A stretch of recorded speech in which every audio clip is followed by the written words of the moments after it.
Good evening, good morrow, and good morning. Here is my Masonic explanation that you didn't ask for. In Freemasonry, there are 3 degrees: Tenured Apprentice, Craft, Master Mason. And each one of those degrees allegorically connects to a different place within the building of King Solomon's temple.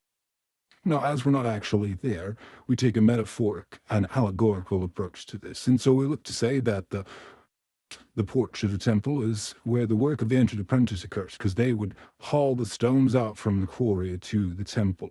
Well, they didn't really leave the quarry. They stayed there and chipped shit out for 7 years. They got the work done. But oftentimes when they were at refreshment, they would come and relax at the temple and get the work happening elsewhere. Next year, the fellow crafts did their work primarily in the setting of the stones within the temple, and they received their wages in the chamber. And then lastly, you had the master masons who met in the unfinished sanctum sanctorum, the unfinished house of God in physical residing place. Now, there is a slight chain of command. You see, the designs that everybody did came from the master masons. The fellow crafts orchestrated that, and the entered apprentices supported that. So if we're going to build this shiny block. It's a beautiful block. It's a very important block. We're going to build it. The fellow crafts go, how many do we need? Master Mason says we need 17,000.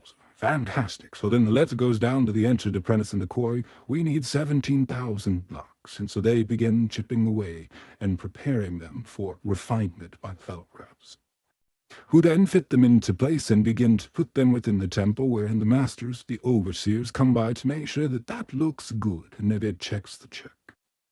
When we are at large and we're listening to business and we're rehearsing degrees and we're practicing and we're getting better at it, and we're going, okay, let's just try to let's repeat. Let's do what we did before, but let's get better and get a little bit more involved with the process. This is the work of fellow crafts. When you're heading to degrees and you're conducting this is the work of fellow. When we are at large and we're listening to business and we're rehearsing degrees and we're practicing and we're getting better at it, and we're going, okay, let's just try to let's repeat. Let's do what we did before, but let's get better and get a little bit more involved with the process. This is the work of fellow crafts. When you're heading to degrees and you're conducting this is the work of fellow craft. You and your middlemen, you and your fellows, you are working to improve. You're working to do the labors which have been set before you by those who knew a bit more than you.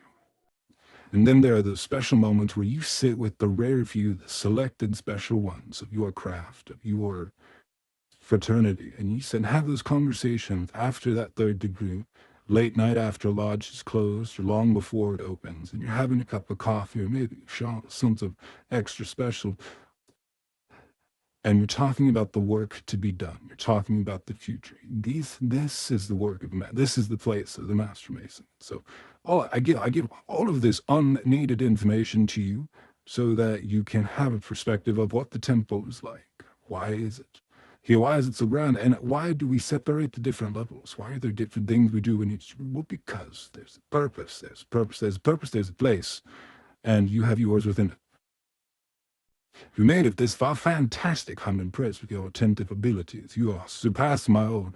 I apologize for the delay. We've been on our old spiritual journey lately, but we're looking forward to getting back into capturing meaningful stories and sharing them with you. So I hope you're well. Hope you're blessed. Stay sexy. Stay happy. My beautiful family. See you soon.